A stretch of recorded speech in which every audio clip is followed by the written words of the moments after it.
چونکہ زمانہ بدل گیا تو علماء کو چاہیے کہ دین کے اندر جو ہے نا اب تبدیلی آنی چاہیے، جدت آنی چاہیے۔ ہم جہاں کہیں بھی ہوں ہم وہیں بیٹھ جائیں گے، اللہ کا ذکر کریں گے، ہمیں نماز کی ہیئت بنانے کی، ہاتھ باندھنے کی، تحیات بیٹھنے کی، سجدے اور رکوع کرنے کی کوئی ضرورت نہیں ہے۔ ایک شخص کہتا ہے کہ میں نماز پڑھتا ہوں، مجھے برے کاموں سے نہیں روکتی، بے حیائی کے کاموں سے میں نہیں روکتا، تو میں نماز ہی نہیں پڑھتا کرنا تھا۔ تو یہی پیسے ہم کسی غریب کی مدد کر کے، کسی اور فلاحی کام میں لگا کر کے، یہ تقویٰ اللہ کا قرب تو ہمیں اس سے بھی حاصل ہو جائے گا۔ ہم جانور ذبح نہیں کرتے، قربانی نہیں کرتے، کیونکہ آسمان سے فرشتے کا آنا جو نظر بھی نہ آتا ہو کسی کو، اور وہ اللہ کی طرف سے احکامات آپ کو سنا کر کے چلا جائے کہ زندگی یوں گزارنی ہے، ایک نہ نظر آنے والی جو ہے نا وہ ذات آپ کو یہ حکم دیتی رہے، تو اس پر ہماری عقل تو یقین نہیں کر سکتی، کیونکہ عقل پرست جب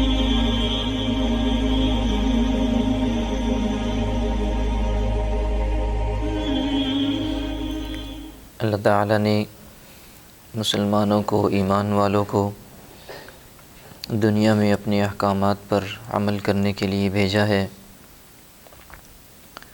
ایک مسلمان کی شایان شان یہی ہے کہ اللہ تعالیٰ کا حکم، رسول اللہ صلی اللہ علیہ وسلم کا فرمان مبارک اس تک پہنچے تو وہ اس پر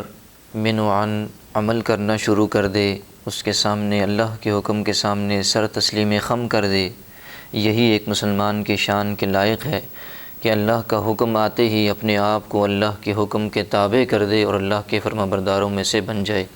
اسلام ہم سے یہی مطالبہ کرتا ہے۔ جدید دور کے اندر جہاں اور بہت ساری فکروں نے اور بہت ساری نظریات نے فروغ پایا، وہاں مغرب پسندوں نے، عقل پرستوں نے اس نظریے کو بھی فروغ دینا شروع کیا کہ شریعت کے احکامات کو پہلے سمجھو، ان کے فائدوں کو سمجھو، اگر سمجھ میں، عقل میں آ جائیں تو ان پر عمل کرنا شروع کر دو، اگر چیزیں آپ کی عقل میں، سمجھ میں نہ آئیں، ان کے فائدے آپ کو معلوم نہ ہوں تو آپ انہیں چھوڑ دیں، ان پر عمل نہ کریں۔ یاد رکھیں اس روش کو اسلام قبول نہیں کرتا۔ اگر ہم فائدوں کو اور عقل پر چیزوں کو پرکھنا شروع کر دیں تو پھر پہلی وحی سے ہی آپ اسلام کو ثابت نہیں کر سکتے، آپ کی عقل کے تابع یہ چیزیں نہیں ہو سکتی، کیونکہ آسمان سے فرشتے کا آنا جو نظر بھی نہ آتا ہو کسی کو، اور وہ اللہ کی طرف سے احکامات آپ کو سنا کر کے چلا جائے کہ زندگی یوں گزارنی ہے، ایک نہ نظر آنے والی جو ہے نا وہ ذات آپ کو یہ حکم دیتی رہے، تو اس پر ہماری عقل تو یقین نہیں کر سکتی، کیونکہ عقل پرست جب تک تجربے کے ساتھ اور ظاہری چیزوں کے ساتھ جو ہے نا ان چیزوں کو سمجھ نہ لے، اس وقت تک وہ اسے قبول نہیں کرتا۔ تو اسلام ہمیں جو حکم دیتا ہے، قرآن میں اللہ نے ارشاد فرمایا، یا ایھا الذین آمنوا آمنوا باللہ ورسولہ، اے ایمان والو اللہ پر، اس کے رسول پر ایمان لے آؤ۔ اسلام ہم سے ماننے کا مطالبہ کرتا ہے، جاننے کا مطالبہ نہیں کرتا۔ اسلام ہمیں صرف ماننے کا کہتا ہے کہ جنت کو مان لو، جہنم کو مان لو، فرشتوں کو مان لو، اللہ کی ذات کا یقین کر لو، قبر کے اندر جو حالات درپیش آئیں گے ان کا یقین کر لو۔ اسی طرح اسلام دیگر ساری چیزوں کے اندر ہمیں ماننے کا حکم دیتا ہے، جاننا ہمارے لیے ضروری نہیں ہے۔ جن چیزوں کا جاننا ضروری نہ ہو ان کے پیچھے پڑنے کی اسلام ہمیں دعوت کبھی نہیں دیتا۔ اور اگر یاد رکھیں کہ دو چیزیں ہیں کہ ایک ہوتی ہے اللہ تعالیٰ جو کسی وجہ سے حکم کو نازل فرماتے ہیں، اور ایک اس حکم کے پھر اپنے فائدے ہوتے ہیں، دنیاوی فائدے یا جو ہم لوگوں کو بتلاتے ہیں تاکہ لوگ اس پر عمل کرنے میں اطمینان حاصل کریں۔ دونوں چیزیں الگ الگ ہیں۔ اگر ہم دونوں چیزوں کو خلط ملط کرتے ہیں اور دونوں کے پیچھے پڑ جاتے ہیں تو پھر ہم اسلام کی تمام احکامات کو بگاڑ کر کے رکھ دیں گے۔ ہم اسلام پر چلنے والے جتنی بھی چیزیں ہیں ان سب سے ہم ہاتھ دھو بیٹھیں گے۔ میں بہت آسان طریقے سے اس کو آپ کے سامنے رکھتا ہوں، مشکل موضوع ہے لیکن انشاءاللہ آسان کروں گا۔ دو چیزیں ہیں، ایک ہوتی ہے علت اور دوسری ہوتی ہے حکمت۔ ایک ہے علت، دوسری ہے حکمت۔ علت کہ جس وجہ سے اللہ نے وہ حکم نازل فرمایا، اور حکمت ہوتی ہے کہ اس حکم کے نزول میں فائدے کیا ہیں۔ ایک انسان اس پر عمل کرے گا اس کو کیا کیا فائدے ملیں گے دنیا کے اندر۔ اخروی فائدہ تو ہے ہی، انسان کو جنت ملے گی۔ دنیا کی حکمتوں کی بات کر رہے ہیں کہ انسان کو دنیا میں اس پر عمل کرنے کا کیا فائدہ ہوگا۔ تو دونوں چیزیں الگ الگ ہیں۔ عقل پرست حکمت کے پیچھے پڑ جاتے ہیں کہ اس کا جو اللہ نے فائدہ بیان کیا ہے یا اس کا جو ہمیں ظاہری طور پر فائدہ نظر آتا ہے، عقل پرست اس کے پیچھے پڑ کر، فائدے کے پیچھے پڑ کر حکم کو چھوڑ دیتے ہیں کہ جب فائدہ موجود نہ ہو تو ہم حکم پر عمل نہیں کریں گے۔ یاد رکھیں یہ روش درست نہیں ہے، اسلام اس کو قبول نہیں کرتا۔ اب اس کو مثال سے سمجھیں، علت کیا چیز ہے اور حکمت کیا چیز ہے، وجہ کسے کہتے ہیں اور فائدہ کسے کہتے ہیں۔ مثال کے طور پر اللہ تعالیٰ نے حکم دیا عام حالات کے اندر نماز پوری ادا کرنی ہے، لیکن جب سفر میں ہو، آپ مسافر ہوں، اس وقت آپ کو 4 رکعت والی نماز کے اندر چھوٹ دے دی گئی، آپ کو کم کر کے 2 رکعتیں ادا کرنی ہوں گی۔ اب 2 چیزیں ہیں، نمبر 1 اللہ کا حکم ہے، علت ہے، علت یعنی وجہ، اللہ نے کس وجہ سے یہ 2 رکعتیں کم کر کے 4 میں سے 2 کر دیں، وجہ آپ کا سفر ہے، وجہ یہ ہے کہ آپ مسافر ہیں، اپنے گھر سے باہر ہیں، یہ وجہ اور علت ہے، ہمیں اسی کو مان کر چلنے کا حکم ہے۔ اب حکمت کیا ہے اس حکم کے اندر کہ آپ سفر کے اندر دور ہوتے ہیں، گھر سے تھکاوٹ ہوتی ہے، اپنے کاموں کے اندر مشغول ہوتے ہیں اور پریشانیوں اور مصیبتوں میں گھرے ہوتے ہیں، ان سارے جو ہے نا معاملات کی وجہ سے کہ انسان سفر کے اندر اپنے امور کو، کاموں کو سر انجام دے رہا ہوتا ہے، تو اسلام نے آپ کے لیے آسانی کر دی۔ اب اس آسانی کے لیے اسلام نے آپ کو 2 رکعتیں پڑھنے کا حکم دے دیا، تو علت سفر ہے صرف، اور حکمتیں اور فائدے یہ ہیں کہ آپ سفر کے اندر آسانی سے اپنے کاموں کو سر انجام دے دیں گے، آپ کو پریشانی میں مبتلا نہیں ہونا پڑے گا۔ اب کوئی شخص یہ کہتا ہے کہ چونکہ اب دور بدل گیا ہے، زمانہ بدل گیا ہے، پہلے زمانے کی طرح پرمشقت سفر نہیں ہے، اسی طرح پہلے زمانے کے اندر راستوں کے اندر جو ہے نا وہ ڈکیتی کا اور لوٹ مار کا خدشہ ہوا کرتا تھا اور راستے پرامن نہیں ہوا کرتے تھے، بڑا پرمشقت سفر ہوا کرتا تھا، اب زمانہ تبدیل ہو گیا، وہ فائدے جو پریشانیاں پہلے ہوا کرتی تھی اب نہیں ہیں، اب ہوائی جہاز کا سفر ہے، سکون سے اس کے اندر سفر کرتے ہیں، اگر زمینی سفر بھی ہے تو وہ بھی اے سی کا سفر ہے، موٹر وے کا سفر ہے، انسان سکون سے دوسری جگہ پہنچ جاتا ہے۔ تو اب اسلام کے اس حکم پر عمل نہیں کرنا چاہیے بلکہ 4 رکعت ادا کرنی چاہیے، کیونکہ وہ فائدے جو اس کے اندر تھے اب وہ موجود نہیں ہیں۔ تو یاد رکھیں ہمارے ہاں فقہ حنفی کے مطابق اگر کوئی شخص 4 رکعت ادا کرتا ہے، نماز تو ہو جائے گی سفر کے اندر، لیکن ساتھ ساتھ وہ گناہگار بھی ہوگا کہ اللہ نے جو چھوٹ اسے دی تھی اس نے اس چھوٹ پر عمل نہیں کیا، اپنی مرضی سے 4 رکعتیں ادا کر رہا ہے۔ تو یاد رکھیں ہمیں حکمتوں کے پیچھے پڑنے کا اسلام اجازت نہیں دیتا، بلکہ اللہ کے حکم جب آ جائے تو سر تسلیم خم کر کے اس پر عمل کا اسلام ہمیں حکم دیتا ہے۔ اور یہ جتنی بھی چیزیں ہیں کہ یاد رکھیں آپ حکمتوں کے پیچھے اگر پڑ جائیں تو پھر اسلام کا یہ اسلامی تعلیمات کا سارا سلسلہ یہ بگڑ جاتا ہے، تبدیل ہو جاتا ہے، پھر آپ اسلام کے حکموں کے مطابق صحیح طریقے سے اس پر نہیں چل سکتے۔ اس کو اور آسان سمجھیں کہ اگر ہم حکمتوں کے پیچھے پڑ جائیں تو پھر کیسے ہم جو ہے نا اپنے دین کے سارے کاموں کو الٹ پلٹ کر دیں گے۔ میں چند مثالیں آپ کے سامنے رکھتا ہوں۔ یاد رکھیں کہ حدیث پاک کے اندر آتا ہے کہ جب آپ تیمم کرنا، جب آپ نے جو ہے نا موزے پہن رکھے ہوں تو موزوں کے اوپر سے آپ انہیں مسح کرتے ہیں۔ حضرت علی رضی اللہ تعالیٰ عنہ سے بھی یہ قول نقل کیا گیا ہے، فرمایا کہ اگر دین عقل کا نام ہوتا کہ عقل پر چلنا ہے ہم لوگوں نے، تو پھر فرمایا کہ اس عقل کی وجہ سے میں یہ کہتا کہ موزوں پر مسح اور نیچے سے کیا جائے، اوپر سے نہ کیا جائے۔ ہماری عقل بھی اس کو سمجھتی ہے کہ اسلام نے تو حکم دیا موزوں پر اوپر سے مسح کیا جائے، لیکن ہمیں عقل یہ بتاتی ہے کہ جب آپ چلتے ہیں موزے پہن کر تو موزے تو نیچے سے گندگی لگتی ہے، نیچے سے مٹی لگتی ہے، چاہیے تو یہ تھا کہ اسلام حکم دیتا ہے نیچے سے جو ہے نا ان کو مسح کیا جائے، لیکن اسلام نے ہمیں حکم دیا اوپر سے مسح کرو۔ اب دنیا کی حکمتیں یہاں فیل ہو جاتی ہیں کہ اسلام نے کیوں اوپر سے اس کو حکم دیا مسح کرنے کا۔ آپ قیامت تک اس کا جواب تلاش نہیں کر سکتے کہ عقل کے ذریعے آپ بتلا سکیں کہ مٹی تو نیچے سے لگتی ہے موزے کو، اسلام اوپر سے کیوں مسح کرنے کا حکم دیتا ہے۔ تو یاد رکھیں اسلام حکمتوں کے تابع مذہب نہیں ہے۔ کسی چیز کی حکمت آپ کو سمجھ میں آتی ہے تب بھی آپ نے عمل کرنا ہے، اور نہیں سمجھ میں آتی تب بھی ہم نے عمل کرنا ہے۔ اور یہ حکمتیں ہمیں اللہ کے حبیب نے بتلائی کیوں بعض حکموں کی، اسی طرح ہم اسلام کے ہر حکم کی حکمتیں بتاتے ہیں لوگوں کو کہ فلاں حکم پر عمل کرو گے دنیا کا یہ فائدہ ہوگا، فلاں پر عمل کرو گے یہ فائدہ ہوگا۔ یہ ہم لوگوں کو بتلاتے کیوں ہیں؟ یاد رکھیں کہ یہ صرف ایمان کی مضبوطی کے لیے، تاکہ لوگ سکون سے اطمینان سے اس پر عمل کر سکیں، ورنہ اصل میں تو یہ حکمتوں کا جو اور فائدوں کا جو علم ہے یہ تو اس لیے ہے کہ کافروں کے شکوک اور شبہات کو دور کیا جائے۔ مومن کا تو کام ہی مان لینا ہے، اللہ کا حکم آئے وہ تو اس میں پڑتا ہی نہیں ہے اس کا مجھے دنیا کے اندر کیا فائدہ ہوگا، وہ تو اللہ کے حکم پر عمل کرنا شروع کر دیتا ہے۔ کافر جب اسے ایمان کی دعوت دی جاتی ہے، اس کے دل و دماغ میں جو شبہات اور شکوک ہوتے ہیں تو ان کو سمجھانے کے لیے، ان کو بتلانے کے لیے، ان کو تسلی دینے کے لیے آپ انہیں یہ بتلاتے ہیں ہم کہ بھائی آپ اسلام کے فلاں حکم پر چلیں گے تو آخرت میں تو جنت ملے گی ہی ملے گی، قبر میں تو راحت آپ کو ملے گی ہی ملے گی، لیکن دنیا میں بھی آپ کو اس کا یہ فائدہ ہوگا کہ دنیا بھی آپ کی آسان ہو جائے گی، دنیا میں بھی آپ کو اس کے یہ فوائد ملیں گے۔ تو حکمتوں کا یہ علم جتنا بھی اسلام کے اندر ہے یہ صرف خاص طور پر کافروں کے لیے، مسلمان کے اطمینان قلب کے لیے اور کافروں کے شکوک اور شبہات کو دور کرنے کے لیے۔ ایمان والے کو تو اسلام کی تعلیمات پر شک و شبہ ہوتا ہی نہیں ہے۔ وہ تو اللہ کے سامنے جب لا الہ الا اللہ کا اقرار کرتا ہے، محمد رسول اللہ کا، اپنے سر کو جھکا دیتا ہے۔ اسلام کا مطلب ہی فرمانبرداری ہے کہ اپنے سر کو جھکا دینا، اپنے سر کو، اپنے آپ کو اللہ کے سپرد کر دینا۔ تو مومن بندے کا یہ کام نہیں ہے کہ وہ جو ہے نا اللہ تعالیٰ کے حکموں کے اندر فائدے تلاش کرے، پھر فائدہ موجود ہو تو عمل کرے، فائدہ موجود نہ ہو اس پر عمل نہ کرے۔ اسلام ہمیں اس روش کی کبھی بھی اجازت نہیں دیتا۔ اور اگر ہم عقل پرستی کے پیچھے چلے، فائدوں کو دیکھیں کہ فائدوں کو مد نظر رکھ کر اسلام کے حکموں پر عمل کریں، زندگی گزاریں، تو پھر یہ عقل پرستی، یہ فائدوں کے پیچھے، حکمتوں کے پیچھے دوڑنا ہمیں کہاں تک لے جاتا ہے۔ یہ باطنی فرقہ تھا ایک، اور عقل پرست تھا یہ بھی، عبداللہ بن قیران اس کا جو ہے نا وہ ایک سربراہ گزرا ہے، اس کا ایک رہنما گزرا۔ اس نے اپنے ماننے والوں کو جو ہے نا یہ دعوت دی، اس نے اپنے ماننے والوں کو جو ہے نا یہ ترغیب دی۔ اس نے لکھا، اپنے ماننے والوں کو بتلایا، انہیں حکم نامہ جاری کیا کہ بھائی میں حیران ہوتا ہوں تمہارے اوپر کہ تم لوگ اپنے لیے شادی کے لیے گھر سے باہر لڑکیاں تلاش کرتے ہو، اہل محلہ میں، علاقہ میں اور دور دراز جگہوں سے لڑکیاں تلاش کر کے لاتے ہو۔ عجیب بات ہے کہ تمہارے گھر کے اندر تمہاری بہن کی صورت میں تمہاری ایک لڑکی موجود ہے، اور اس لڑکی کے مزاج کو تم سمجھتے ہو، اس کی تربیت اور پرورش تم نے کی ہے، بچپن سے لے کر تم نے اس کو جوانی تک پہنچایا، تمہاری نظروں کے سامنے رہی ہے، وہ اپنے بھائی کے مزاج کو بھی سمجھتی ہے۔ تو اس قدر بہترین اور قابل لڑکی کو جو تمہاری نظروں کے سامنے پلی بڑی،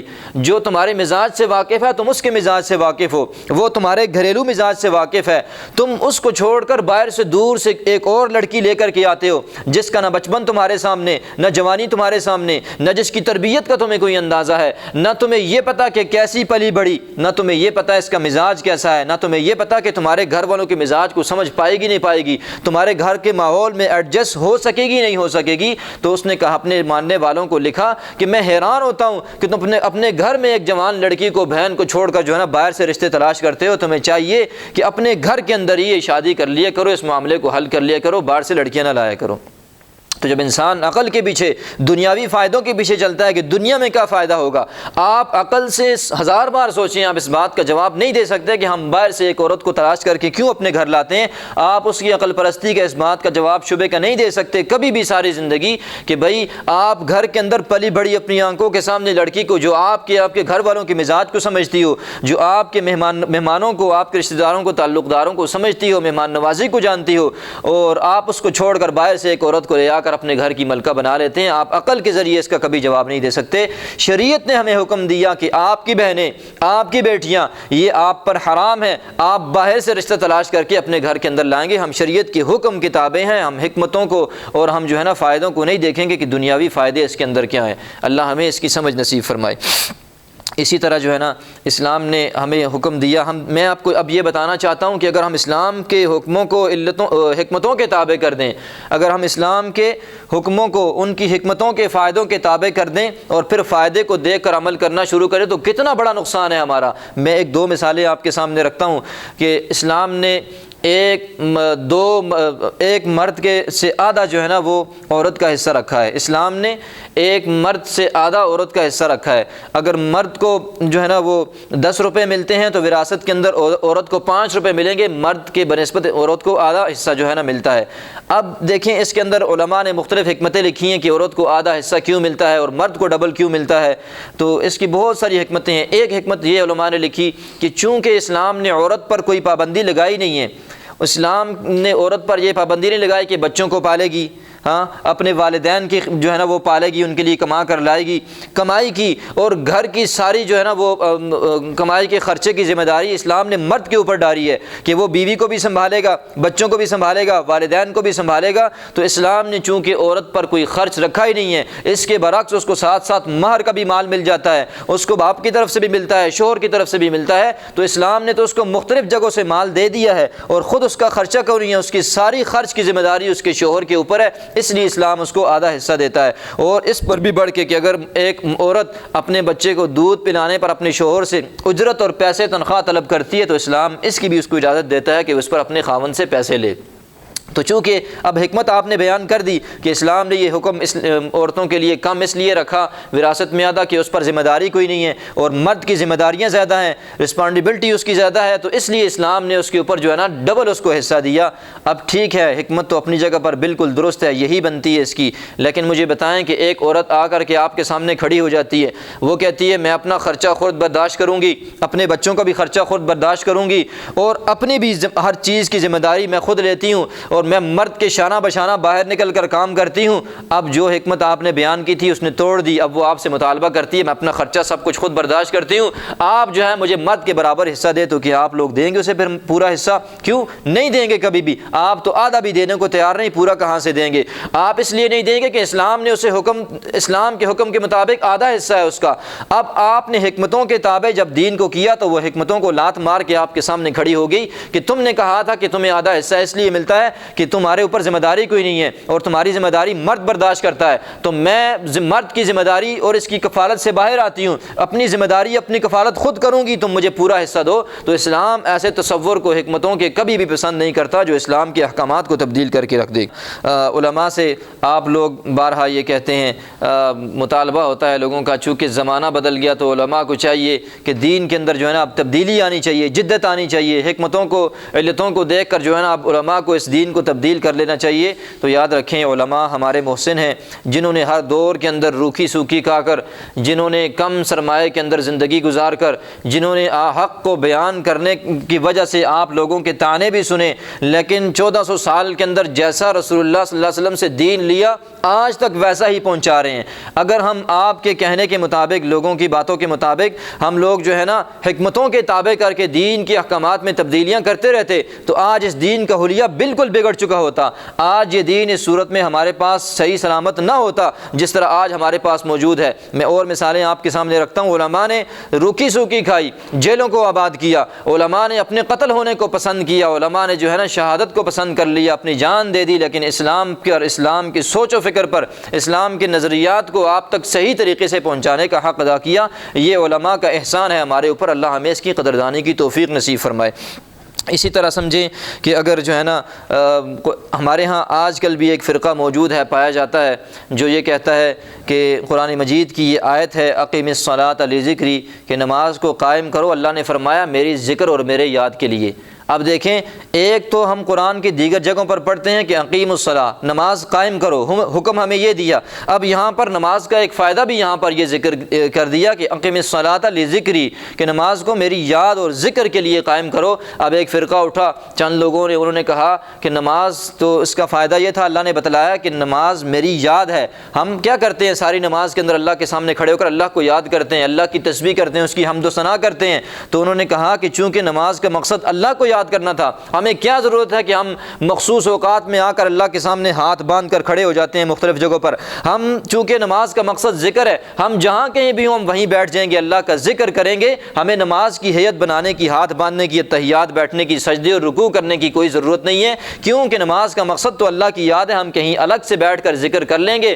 تو وہ لوگ ذکر کرتے ہیں، بس کہتے ہیں کہ ہماری نماز ادا ہو گئی ہے۔ اب دیکھیں، حکمتوں کے پیچھے چلے تو اپنی نماز کو، عمل کو تباہ کر دیا۔ قرآن نے کہا کہ ان الصلاۃ تنہی عن الفحشاء والمنکر، کہ نماز کا ایک فائدہ یہ ہے کہ بری باتوں سے، بے حیائی کے کاموں سے آپ کو روکتی ہے۔ ایک شخص کہتا ہے کہ میں نماز پڑھتا ہوں، مجھے برے کاموں سے نہیں روکتی، بے حیائی کے کاموں سے میں نہیں روکتا، تو میں نماز ہی نہیں پڑھتا۔ اب دیکھیں، اس نے حکمت کو، فائدے کو یہ سمجھا کہ شاید عمل کا دار و مدار اس کے اوپر ہے، اب وہ نماز اس لیے نہیں پڑھتا کہ چونکہ اس کو برائی اور برے کاموں سے نہیں روکتی، بے حیائی کے کاموں سے۔ تو اس لیے میرے عزیز دوستو، ہمیں یہ سمجھنا چاہیے کہ اسلام کے اندر حکمتوں کا بیان کرنے کا مقصد صرف یہ ہے کہ ہمارا اطمینان ہو جائے، ہمارے دل کو تسلی ہو جائے، اور دوسرے نمبر پر یہ حکمتیں بیان کرنے کا اصل مقصد کہ کافروں کی شکوک اور شبہات اور دنیاوی مقاصد ان کے سامنے آ جائیں کہ آخرت کے اندر تو فائدہ ہے ہی ہے، اسلام کے حکموں پر چلنے سے انسان کو دنیا کے اندر بھی یہ فائدے ملتے ہیں۔ اسی طرح اگر ہم حکمتوں کو دیکھیں تو یہ منکرین حدیث جو ہیں،